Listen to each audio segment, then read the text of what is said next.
Bom dia, pessoal. Sejam todos bem-vindos. Aguardando a presença de vocês.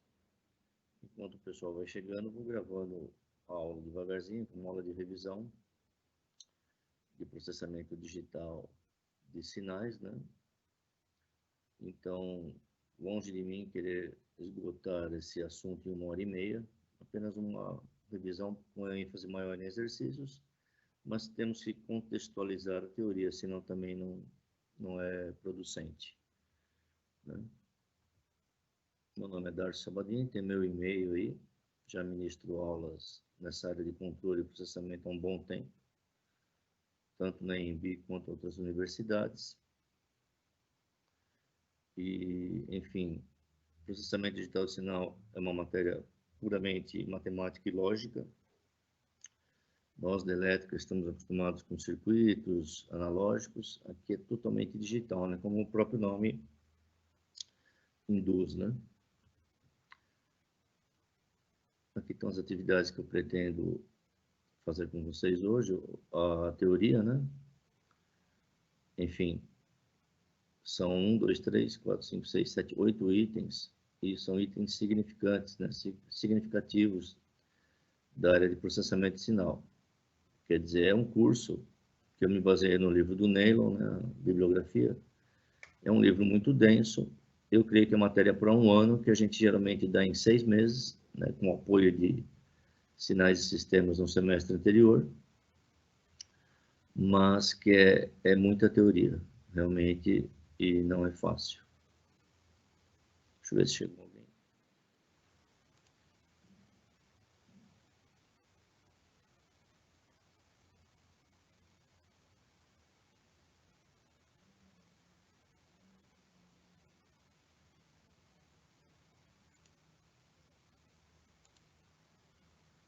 Bem, estamos com nenhum participante ainda. Eu vou gravando devagarzinho a aula, ela estará gravada e disponibilizada aos senhores, mesmo que não estejam presentes ao vivo. Bom, então, a gente vai ver o significado, contextualizar o que é processamento digital de sinais, processamento de amostragem e digitalização de sinais, que aqui vai um algoritmo muito importante, que é o da convolução, e temos que respeitar também um teorema muito importante, que é o de Nyquist, teorema da amostragem. Depois definiremos sinais discretos periódicos, né? São aqueles no eixo X com tempo discreto, quer dizer, número inteiro, sistemas discretos, convolução discreta, a transformada discreta de Fourier, que é um algoritmo, tanto quanto a transformada Z, e a parte de filtragem responsiva e não responsiva, filtros FIR e IR. Então, seguindo em frente, contextualizando a palavra processamento digital de sinal, enfim, ela é a disciplina que estuda como os sinais se relacionam e principalmente como manipulá-los, né? De forma a obtermos e permitir a sua análise. É a análise matemática pura e simples do tratamento de informação, é processar dados, é movê-los da memória para a CPU, fazer contas e lógica, né? Então, o objetivo é o desenvolvimento de algoritmos para tratamento dos dados e sinais. Então, na verdade, processamento digital de sinal resume-se a estudar algoritmos. E estão aqui os principais algoritmos que a gente estuda na matéria. O do filtro com resposta ao impulso finito, o filtro com resposta ao impulso infinito, a convolução, que é realmente uma das mais importantes, a transformada discreta Fourier e a transformada do cosseno a gente menos vê, né? Mas a mais importante aqui é a convolução. Tá? Sem ela não poderia fazer praticamente nada que a gente faz em processamento de sinais e até analógica, né? Então, seguindo em frente, tenho aqui uma contextualização comparativa com o corpo humano, né? A gente tem a voz é modulada pela garganta, e todo sinal aqui é analógico, tudo que está no meio externo é analógico, né? Então, a parte propriamente dita de processamento digital de sinal está aqui no chip, né? a interface entre eles é um conversor analógico digital, e depois na saída eu tenho que devolver ao mundo analógico. Então, tanto o conversor digital analógico quanto o analógico digital não fazem parte do DSP, que é a sigla em inglês de processamento digital de sinal, Digital Signal Processing. Então, aqui está o processamento, mas de informações digitais, como aqui mesmo mostra, né? Uma informação digital ela é composta por bits, e só 2 níveis de tensão, 0 e 1, né? 0,5 volts.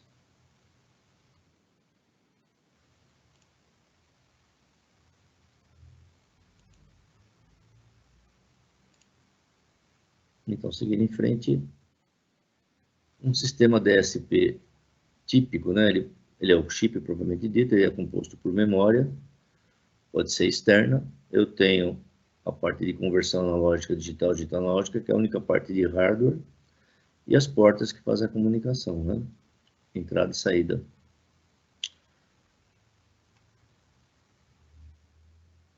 Então, contextualizando ainda, vamos definir o que significam sinais no domínio do tempo e da frequência. No domínio do tempo, a gente tem o tempo aqui real, né? Um número real no eixo X, domínio da função, e no eixo Y, a amplitude. Há um intervalo entre uma crista de onda e outra, dado o nome de período, e o inverso é a frequência. Já no domínio da frequência, eu tenho frequência no eixo X e no eixo Y, amplitude, e a gente procura destacar as frequências que compõem o sinal. Ou seja, aqui ao lado esquerdo eu tenho um sinal com uma frequência principal F1, aqui embaixo uma frequência principal F2. Mas no mundo analógico a gente tem sinais como o da voz, por exemplo, que é composto por várias frequências. Sendo assim, eu tenho vários impulsos aqui, digamos assim, né? Vários espectros de sinal. Então fica mais fácil a análise no que diz respeito à filtragem de tais frequências indesejadas. Então, como eu falei, o sinal real está mais para esse jeitão aqui, né? E em frequência a gente costuma representar a banda, desde a menor frequência que eu tenho composta aqui no sinal até a maior frequência. Bom, posto isso, vamos à nossa amostragem, né? Propriamente dita.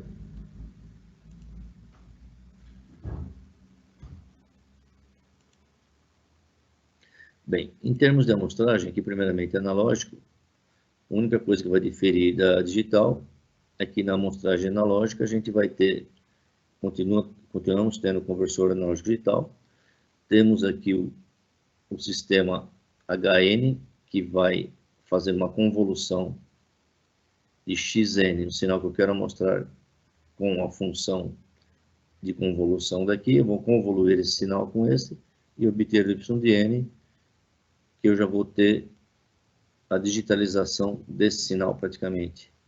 Ou seja, eu vou ter tempo discreto aqui e níveis de tensão reais. Então, basicamente, o conversor analógico digital, que é fora do DSP, ele é composto por um amostrador, um quantizador e um codificador. Eu preciso fazer uma amostragem com critério para não obter erro nem defeito do sinal, não deformá-lo, que é o chamado aliasing. Preciso quantificar de maneira exata para também não nem sobrepor e nem subdimensionar o sistema. Tá? Mas, propriamente dito, o HDN aqui é o nosso sistema DSP, né? Então, na amostragem que eu tenho aqui, praticamente é uma convolução entre o sinal que eu quero mostrar e um trem de impulsos deslocados. Então, isso aqui, realmente, ele é um deslocamento, uma soma e uma multiplicação. É um algoritmo bem parecido com o da convolução. Tá? Então, precisamos quantificar e codificar, como eu falei, para arredondar as amostras do sinal para níveis de amplitude pré-determinados, né? Bom, agora a amostragem de sinal digital, a única coisa que difere é que o sinal que eu vou fazer a amostragem é um sinal digital que eu tenho patamares ou níveis de 0 e 1 de bits, mas o conceito é o mesmo. Eu vou ter um sensor analógico digital no campo, esse essa tensão, esse sinal está sendo transmitido por um cabo, pode ser um coaxial, um par trançado, e submetido a um controlador num bastidor, numa mesa de comando. Bem, a influência do cabo, ela é colocada aqui como um ruído, tá? Uma interferência. Eu vou ter que pegar já esse sinal do campo, fazer a amostragem dele, vou ter um sinal amostrado que será somado a um ruído. Esse ruído a gente vai ter que filtrá-lo. Bom, então vamos a uma parte prática que é o que mais interessa, né? Primeiramente, dando exemplo de uma sequência de impulsos deslocados, que é o coração da matéria de processamento digital de sinal. Então aqui, a gente deve se acostumar com essa nova simbologia agora, x de n substitui o x de t que a gente tem mais o hábito de trabalhar, né? Então agora eu tenho um tempo discreto aqui, a nossa domínio da função é um tempo discreto, ou seja, número real, número inteiro, desculpa. Tá? Então agora aqui, ó, o argumento do cosseno sempre é um ângulo, né? Sempre será um ângulo, porém agora eu tenho aqui amostras, né? Então esse número aqui é radianos por amostra vezes a amostra vai me dar radianos. Basicamente, como eu componho esse sinal? Substituindo o n no lugar da variável e calculando esse cosseno. Então a gente constrói uma tabela de n de 0 a 8.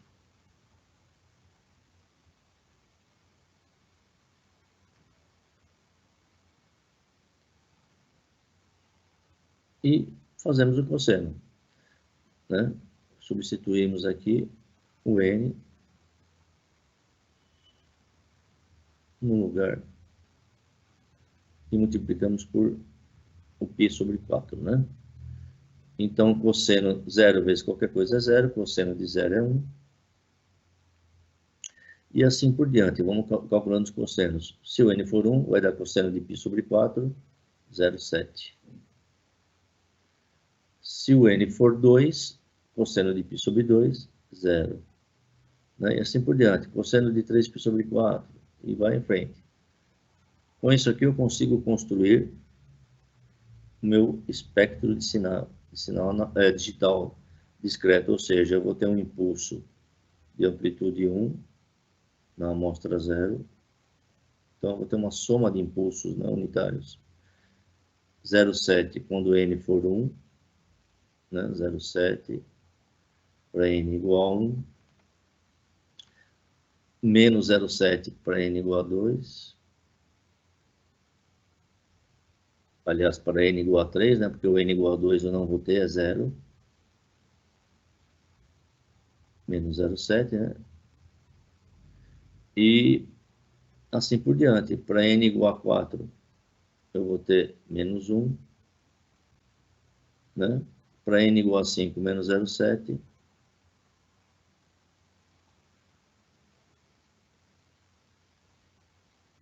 para n igual a 6 eu não vou ter, porque vai dar π sobre 2 de novo, vai dar 3π, vai dar 6, vai ficar 3π sobre 2, né? Vai dar 0 também, 6, né? E finalmente na amostra 7, eu vou ter mais 0,7. Então, está construído o meu sinal aqui, meu sinal x de n. E eu posso equacioná-lo, conforme aqui abaixo, uma soma de impulsos. Né? Então, tem ó, o impulso unitário na posição 0, na amostra 0, deslocado de 1, 0,7, deslocado de 2 é 0, porque cosseno de π sobre 2 é 0. Então, eu nem simbolizo aqui. Mais 0,7 N1, né? Menos 0,7 na posição 3. Menos 1 na posição 4. Menos 0,7 na posição 5. Na posição 6 é 0. E na posição 7, 0,7. Então, está construído aqui o nosso gráfico. Aqui agora nós temos No outro exemplo, um sinal chamado N-mod 5. Esse N-mod 5 é um sinal bem particular do processamento digital de sinais. E ele basicamente quer dizer que esse sinal só vai até a amostra 5, né? No caso, essa função é módulo de B, né, na verdade. Então, o B seria o 5 aí.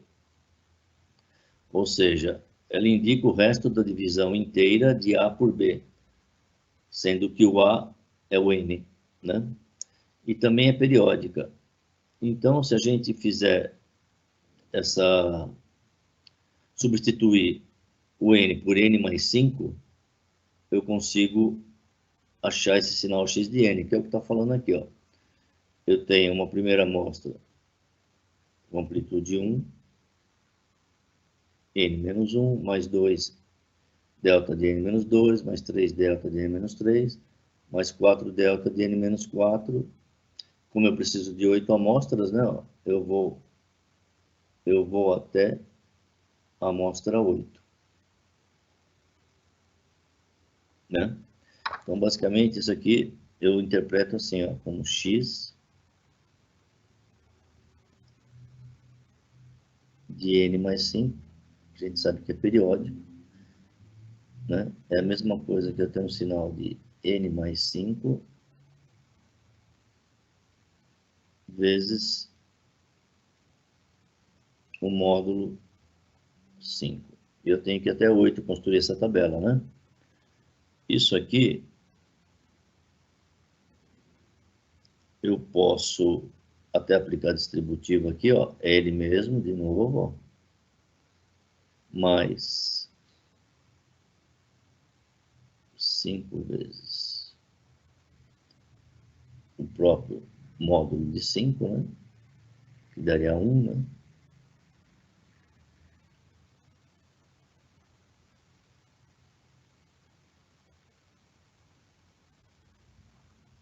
É um sinal mod 5, né?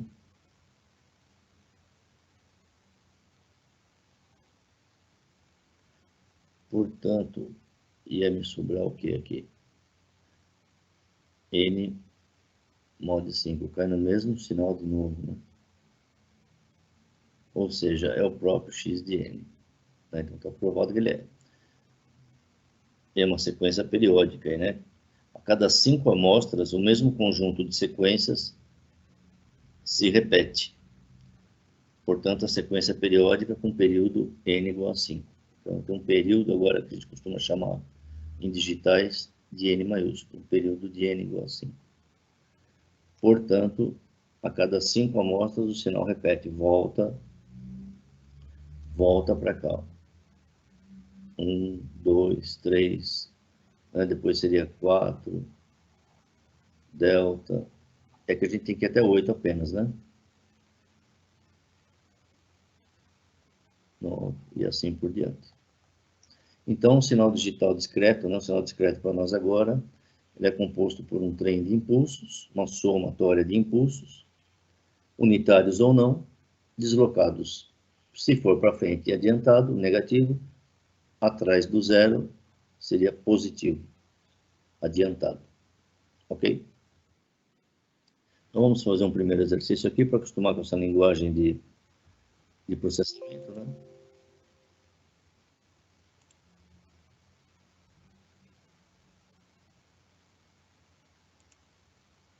Então, vamos lá.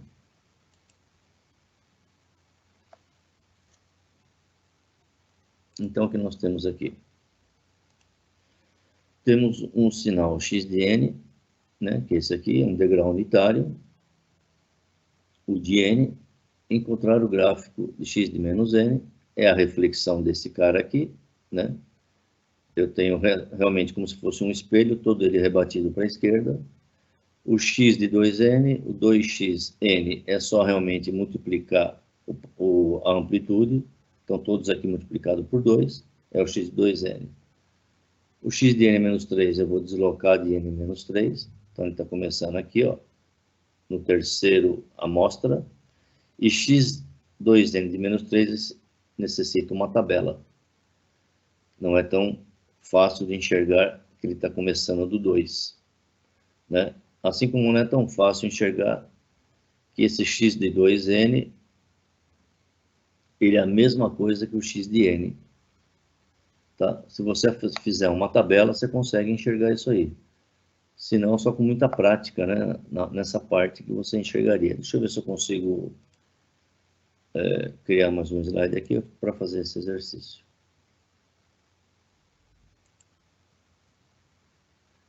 Então, eu preciso fazer o x de 2n, né? Então, vou aqui pegar minha caneta vermelha. O x de n, ele é um degrau unitário, né? Então, de menos 3, menos 2, menos 1, 0, 1, 2, 3, 4. A amplitude, aqui seria a amostra, a amplitude, né? Seria aqui, ó, 0, 0, 0 e 1 a partir do 0. Se eu quiser o x de 2n, como é que ficaria? Primeiramente, para n igual a menos 3, daria o x de menos 6. Para n de menos 2, daria x de menos 4. Para n de menos 0, x de menos 1. Percebe? É essa conta que temos que fazer. Quando n for 0, é o próprio 0. Quando n for 1, é o 2. Quando n for 2, é o valor do x de 4. Quando n for 3, é o valor do x de 6. E assim por diante, né?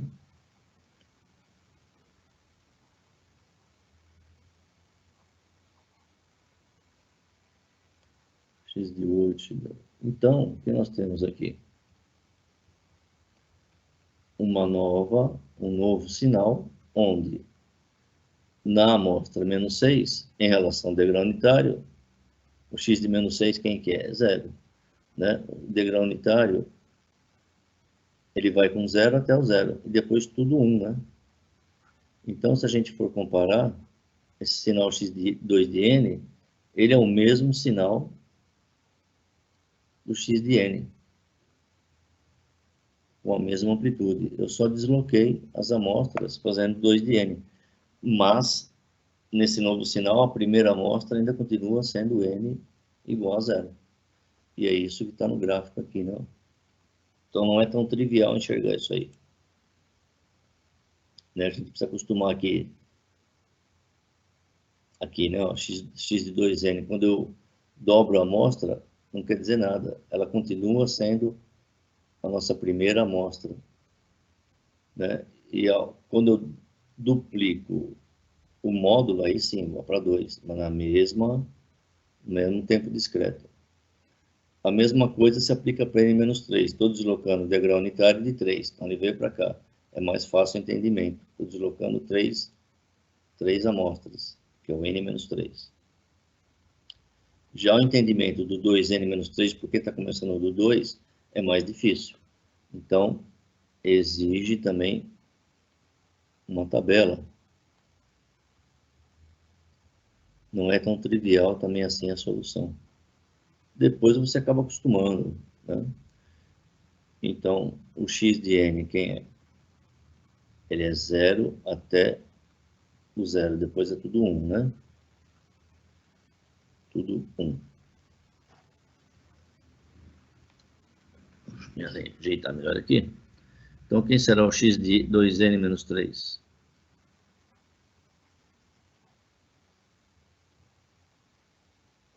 Né? Vamos colocar o n, a amostra aqui dentro. Então, vai ficar x de menos 3. 2 vezes menos 3, menos 6, x de menos 9. Menos 2. Menos 2 vezes 2, menos 4, x de menos 7.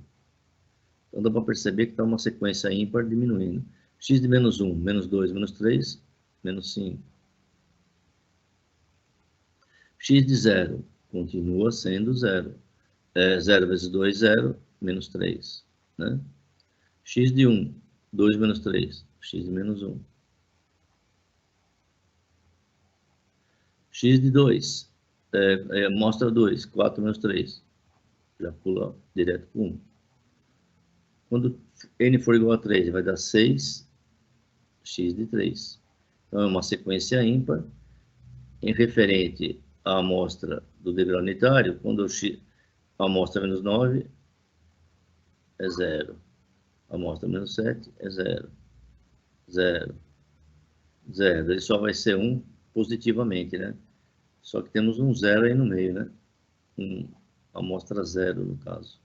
Só que o meu novo 0 passa a ser aqui, né? Percebe?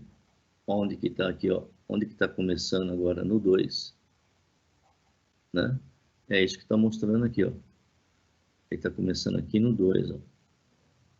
Né? O sinal 2n-3, que é o último aqui, ó. Está começando aqui, ó. Na amostra original 2. Então, o eixo x não muda. O que pode mudar é o y, a amplitude, mas aqui não muda. Eu só estou deslocando. Quando eu faço essas operações aqui, a gente está deslocando. E aqui sim eu estou amplificando. Beleza. Posto isso, temos mais um exercício aqui, ó. Dados os sinais x1 de n e x2 de n, encontrar e traçar os gráficos da soma, que é a superposição de sinais, e da multiplicação e de uma diferença. Bom, então, dado x1 e xn, né, quem seria os sinais somados e subtraídos e multiplicados? Bom, x1 de n é um degrau unitário, a gente já sabe, né? É um degrau unitário. E esse sinal aqui é um pouco mais difícil, porque além dele estar invertido para baixo, ele está também com a amostra negativa aqui, né? Então já fica mais difícil de enxergar esse sinal x2 de n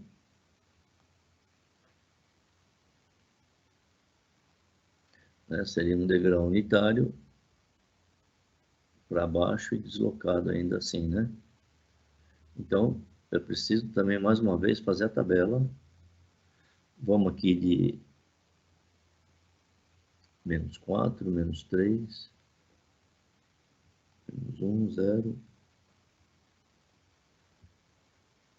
Deixa eu colocar aqui, ó. 1, 2, 3, 4. Na dúvida, tem que colocar a tabela, né? Não tem como a gente trabalhar de outra forma aí, né? E substituir aqui na amostra, né? Menos n mais 4. Então, o que que fica aqui, ó? Quando a amostra for menos 4, menos 4 menos 4 dá mais 4. Então, vai ser menos de 8.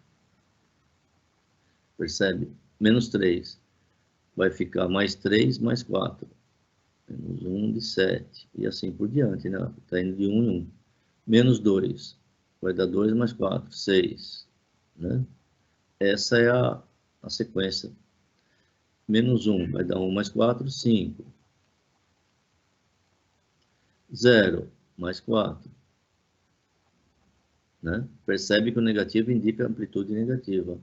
1 menos 1 mais 4, 3.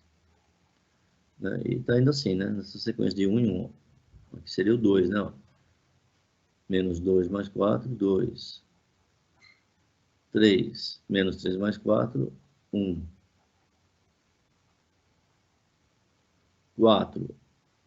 Menos 4 mais 4, 0. Então, esse sinal quem é? O degrau unitário na amostra 8 é 1, só que vezes menos, tem um menos na frente, fica menos 1.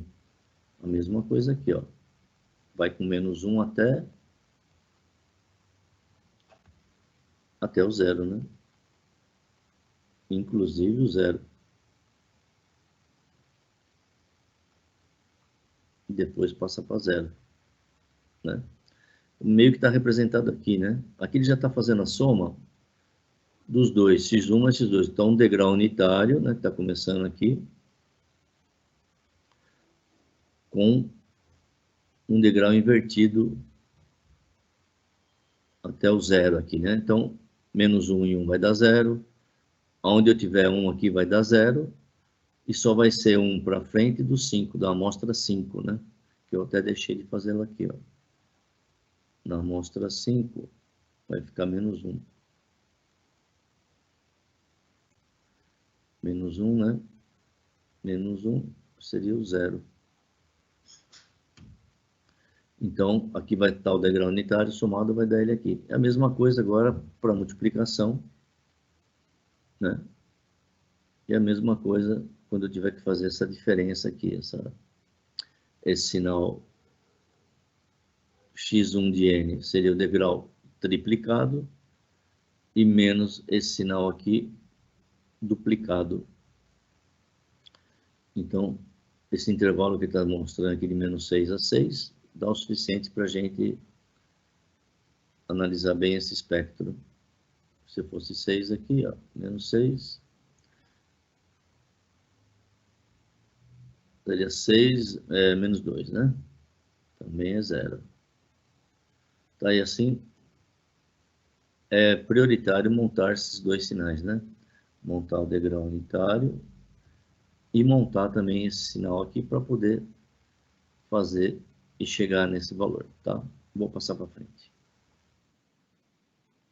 Agora que a gente já tem aqui um processo de amostragem e desse exercício a gente tira bastante conclusões.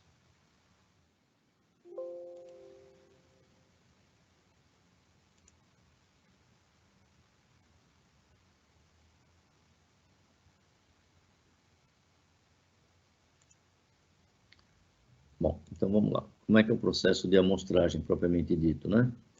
É o que está exemplificado aí com esses exercícios. Então, dados um sinal analógico, né, domínio do tempo, encontrar as amostras e a representação em somatório de impulsos deslocados, né, e traçar os gráficos. Então, como é que eu faço para traçar esses gráficos aqui?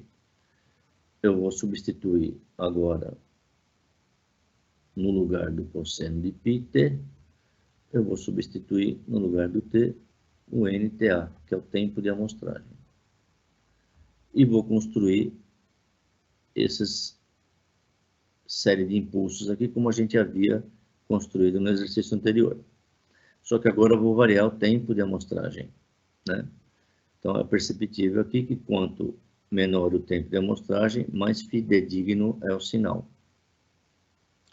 Então, dá para observar aqui que com meio segundo de intervalo tempo de amostragem, eu vou ter uma frequência de amostragem, que é o inverso desse tempo, 1 sobre meio, daria 2 Hz.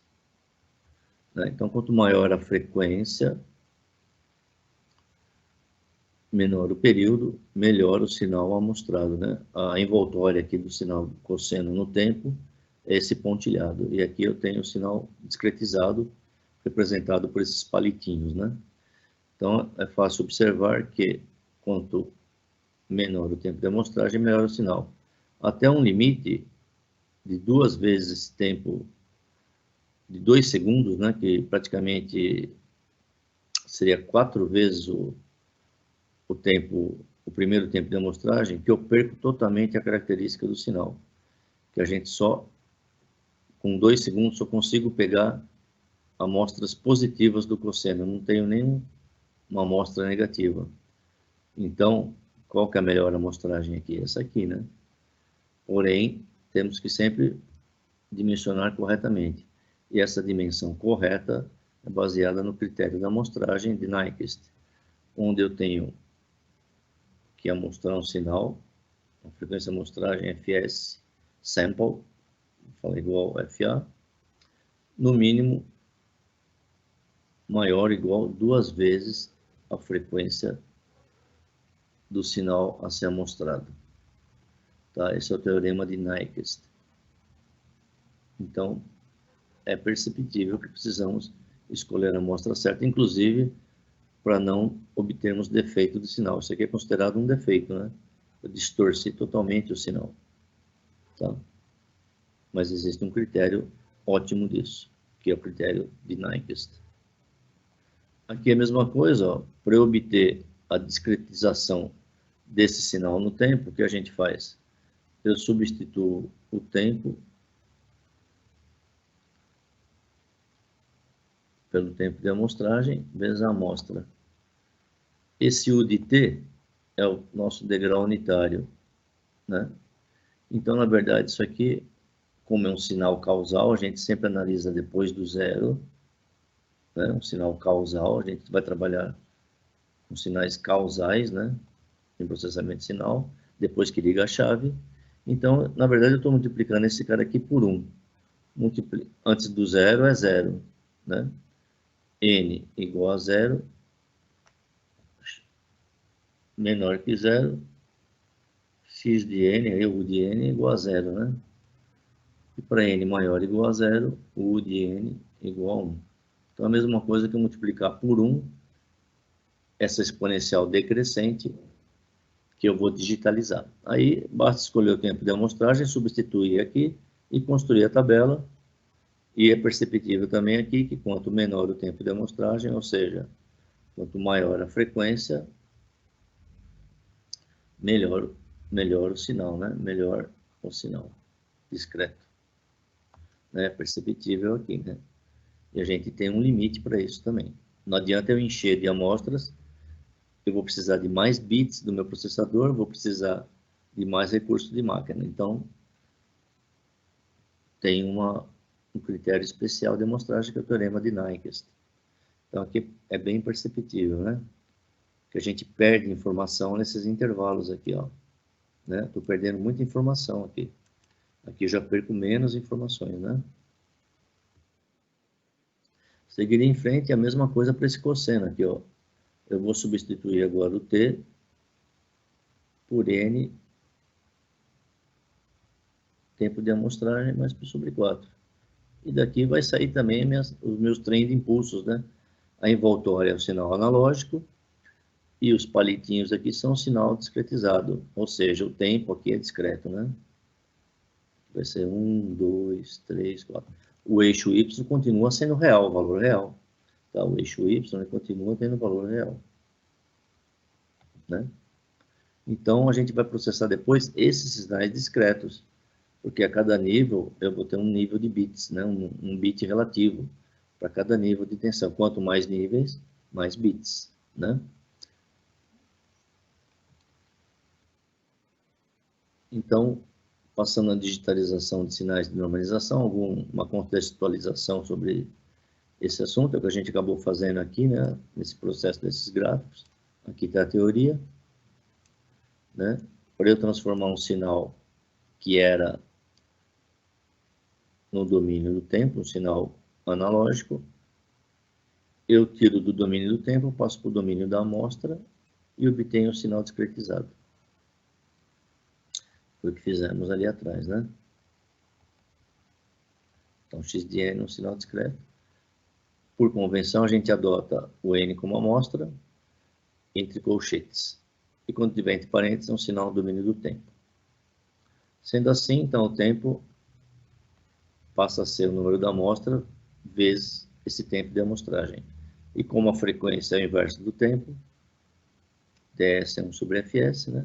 Só substituir e obter essa nova relação. Nosso tempo discreto. Então, são instantes de amostragem de sinal analógico. Como exemplo, considere a digitalização do cosseno com frequência, foi o que fizemos atrás, né? A gente substituiu o tempo pelo amostra vezes o tempo de amostragem. Tá? Então, foi exatamente o que fizemos. A gente costuma ter em analógica a velocidade angular de sinal, 2πf, né? Que é radianos por segundo. Agora, aqui em digitais, o ômega é o maiúsculo. Né? E essa relação com o ômegazinho, né? Ela é o ômegazinho sobre o TS, que é o que está exemplificado aqui embaixo. Né? Agora a gente tem radianos por amostra, e não mais radianos por segundo, né? Radianos por amostra. Mesmo assim, o argumento de um cosseno, seja discreto ou contínuo, é sempre um ângulo. Né? Então, mais ou menos é o que fala aqui, ó. No mundo analógico, a gente tem, no mundo digital, agora a gente tem ciclos por amostra, né? No mundo discreto, né? e radianos por amostra, que é a velocidade angular. Então, notação de frequência para sinais analógicos, se ômega ou Fzão, né? Notação de frequência para sinais de tempo discreto amostrados. Está invertendo aqui, né? Então, a gente tem uma normalização de frequências, ou seja, a gente busca uma relação entre elas, né? É a chamada normalização.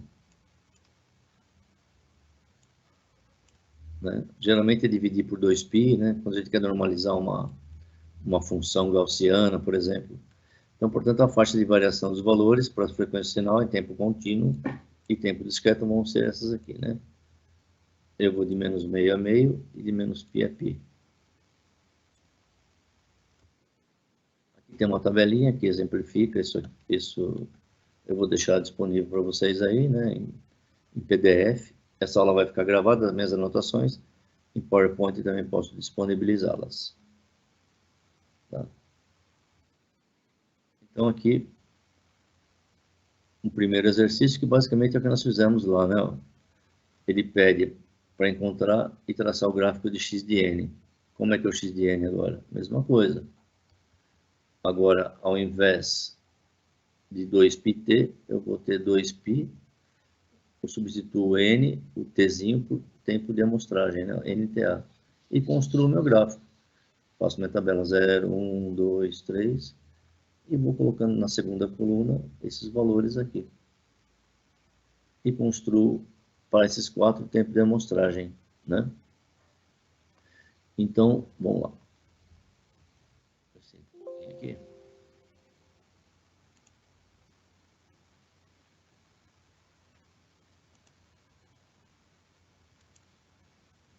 Então, seguindo em frente, eu acho que já vou ter os resultados aqui. Então, está aqui. Seguindo em frente, a gente obteve esses resultados. Então, para tempo de amostragem de 0,25, 0,5, 0,75 e 1 segundo, eu obtive esses 4 gráficos. Percebe-se aqui que para o tempo de amostragem de 1 segundo, eu perco todas as informações negativas, né? E os melhores gráficos estão aqui com o menor tempo de amostragem, né? A tendência é eu perder menos informação. Então, é o que ele fala aqui ao lado, né? Então, aqui, ó, solução. O gráfico que está ao lado, a frequência do sinal parece aumentar conforme o intervalo de amostragem aumenta, embora o sinal seja o mesmo. Isso acontece devido às características dos sinais senoidais, em particular, né? Que podem ter sua frequência modificada conforme o intervalo de amostragem. Isso é o tal do fenômeno de aliasing, né? Que, uma tradução simples seria distorção de efeito. Então, eu distorço a forma de onda. E às vezes eu estou também amostrando um sinal e ele vai ter um similar dele lá para frente, com outra frequência. Então, seriam 2 formas de onda iguais com frequências diferentes. Então, a gente tem que prever isso, limitar a banda de amostragem do próprio sinal que eu vou mostrar, para isso tem a parte de filtragem e o critério de Naiks, que é a amostragem correta do sinal. Então, é importante também a gente analisar a periodicidade dessas sequências discretas, que elas vão influir depois lá na frente na modulação, nas transformadas de Fourier, por exemplo. E para eu saber se um sinal é periódico ou não, né, discreto, eu vou trocar o domínio n por n mais n. Se esse n for inteiro, pertencer ao conjunto dos inteiros, o sinal é periódico. Basicamente é isso que a gente exercita.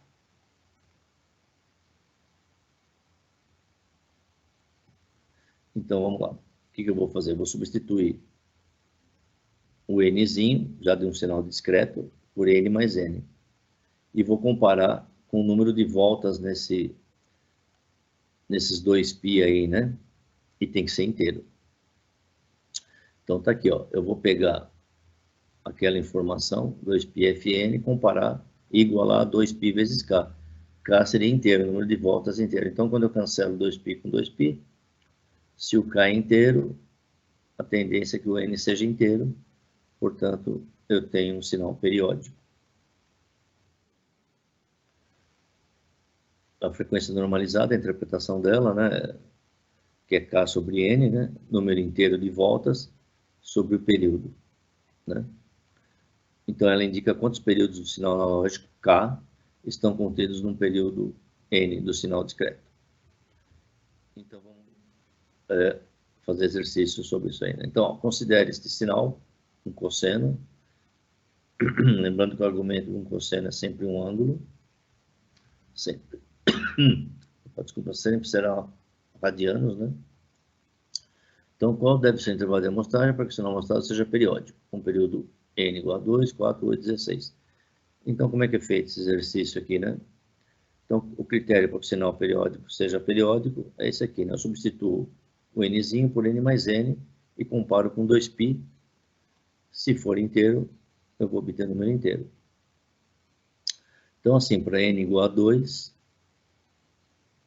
eu vou ter esse tempo de amostragem. Para N igual a 4, esse tempo. Para N igual a 8, esse tempo. Basicamente, se eu fizer N mais N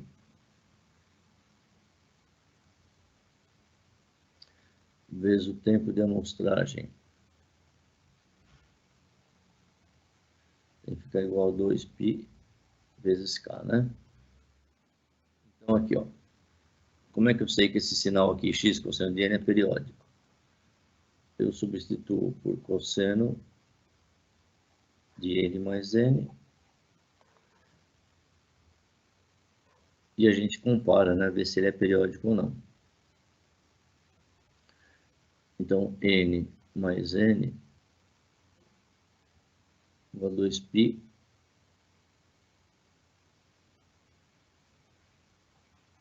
vezes K. Então, logo a gente percebe que esse n não vai ser inteiro. Não vai ser um número inteiro. Já aqui, se eu colocar, substituir por cosseno de π n mais n, né? Eu vou ter cosseno de π n mais π n. Isso aqui eu vou ter que comparar esse πn, para que seja periódico, tem que ser comparado com 2π vezes o número de voltas. Logo a gente percebe o que o π com π eu cancelo, n igual a 2k. Então, a partir de k igual a 1, o n igual a 2 para duas amostras. Então, o sinal é periódico com n igual a duas amostras. Percebe a diferença entre cosseno de n e o cosseno de πn, né? Aqui está a normalização. Seguindo em frente, passamos aos sistemas discretos, né? Eles são aqueles sistemas que têm respeito à propriedade da linearidade, ou seja, uma variável só. Invariância com o tempo, não pode a entrada mudar, ela sempre se comporta da mesma maneira. Um sistema com memória realimentado, causalidade, sempre o sinal T maior ou igual a zero. Realimentação, né, feedback, tem que ser estável e pode ser inversível. Inversível quer dizer que eu colho o sinal do mundo analógico, digitalizo, e ele tem que poder ser devolvido ao mundo analógico novamente, o mesmo sinal, né? O mesmo sinal, tem que, não posso distorcer nem mudar as características do sinal, né? Eu mandei um oi aqui, tem que chegar um oi aqui, né? Então, sistemas lineares invariantes, para nós agora, passa a ter um modelo matemático, em tempos discretos, uma função h de n, que geralmente vai representar uma caixinha preta aqui. Como em controle a gente tinha uma função f de s, aqui a gente tem uma h de n. E na saída eu vou ter nossa função de transferência h de n, na verdade, ela faz uma convolução desse sinal x de n com o H de N. Então, um novo símbolo agora aqui, que é um asterisco, que é chamada convolução, que nada mais é do que um algoritmo de deslocar, multiplicar e somar. Está aqui, né? Então, o que que faz essa caixinha? Ela desloca o sinal, multiplica por impulsos unitários e soma. Essa é a soma de convolução, né? Então, agora, vamos definir essa soma de convolução, que é um dos algoritmos mais importantes dos sistemas discretos. Então, o símbolo é um asterisco, e como eu falei, está aqui, ó, o algoritmo dela: deslocar, resposta, espelhada, multiplicar a amostra e somar todos os resultados, que é a somatória, né? Vamos ver se tem exemplos. Então, aqui, ó, calcular a convolução entre as sequências x de n e h de n, fazendo uma representação gráfica de cada uma delas, dessa sequência e da sequência resultante. Então, eu vou fazer o quê? Vou convoluir o sinal x de n com o sinal h de n e vou obter esse sinal aqui. Como isso é feito? Vou pegar essa representação, a gente já sabe como é que faz. Vou pegar essa aqui, vou deslocar e multiplicar os sinais. E depois somar toda a amostra por amostra. Basicamente, esse exercício eu fiz aqui. Então, o nosso sinal x de n, esse aqui, ó, na amostra menos 2 é 1, na amostra menos 1 é 2, na amostra 0 é 1, na amostra 1 é 1. H de n na amostra 0 é 1, na amostra 1 é menos 1, tá aqui, ó. Pois 2 e 3 não tem, é 0. Na amostra 4 é 1, na amostra 5 é 1. Então, vou fazer essa operação de convolução entre esses dois sinais. O que significa isso? Eu vou deslocar esse sinal H de n, manter fixo x de n, e multiplicar todos esses palitinhos por um palitinho primeiro. Depois todos esses caras por esse, até eu formar todas essas séries aqui e poder somar amostra por amostra para compor o meu sinal convoluído. Então, o que eu fiz? Ó? Todo esse sinal vezes 1, esse aqui está começando do menos 2, esse aqui está começando do 0. Então, deslocou 2, está aqui, menos 2. Todo esse sinal vezes 1 é todo esse sinal, então está aqui, está representado. Todo esse sinal vezes menos 1 é todo esse sinal deslocado com amplitude para baixo e deslocado de 1 em relação a esse cara aqui, né? Está atrasado, né? Então está aqui, ó. Em vez de começar no menos 2, está começando no menos 1. E assim por diante, ó. Vou pegar todo esse sinal e multiplicar por 0, que é o 2. Vai dar tudo 0. Vou multiplicar todo esse sinal e multiplicar por 0, que é na amostra 3. Tudo 0, está representado aqui. Depois, vou pegar todo esse sinal e multiplicar por 1, que é na amostra 4. Que em relação ao menos 2, está 1, 2, 3, 4, né? Então, ele vai começar aqui, ó. Aqui no 2, ó. Né? Então, o mesmo sinal. Pega esse sinal aqui, multiplica por 1. Deslocado, está deslocado aqui de 5, né? Ele vai começar no 3. Né? Porque se eu vim aqui, ó, um deslocamento, 2 deslocamentos, 3 deslocamentos, 4 deslocamentos, 5 deslocamentos, né? Então, contando 5 daqui, 1, 2, 3, 4, 5, eu começo aqui no 3. Agora, o que eu faço para obter o sinal convoluído? Somo, não, 1 com 0, 1, 0, 0, 0, dá 1 no menos 2, né? Menos 1 é 1, aliás, é 2, menos 1, 1, 0, 0, 0, dá 1, que é esse cara aqui. Na amostra 0, 1, menos 2, menos 1. Menos 1, menos 1, menos 1, menos 1. E assim por diante, eu obtenho o sinal convoluído e posso também escrever em forma de equação, né? Que está aqui. Então, o sinal y de n é um palitinho no menos 2, 1, é um impulso de 1 no menos 1, um impulso de menos 1 no 0, aqui é 0 e 0, vou já direto para o 3, é um impulso de 3, um impulso de 3 no 4, um impulso de 2 na amostra 5, um impulso unitário na amostra 6. Então, está aí o resultado. Então, esse algoritmo, o processamento digital faz para nós, né? Não tem um circuito, é um puro algoritmo. Então, a gente tem essa função convolução, conv, eu tenho ela no MATLAB e tenho também no Scilab, que é open source, né? E tem Scilab online hoje em dia.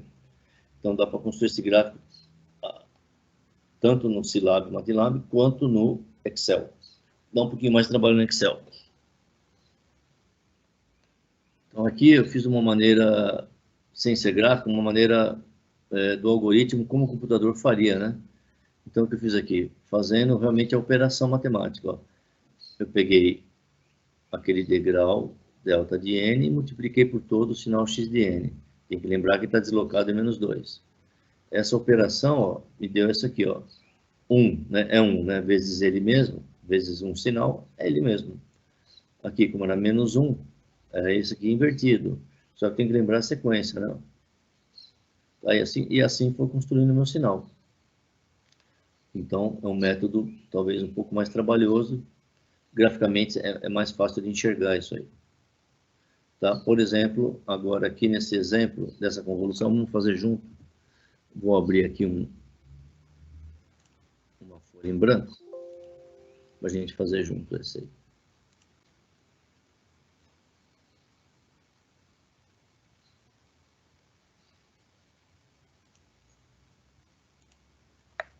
Então vamos lá, né? Abrir uma folha em branco aqui.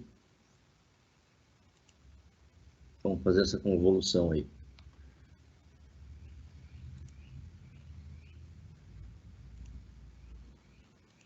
Então agora eu tenho que convoluir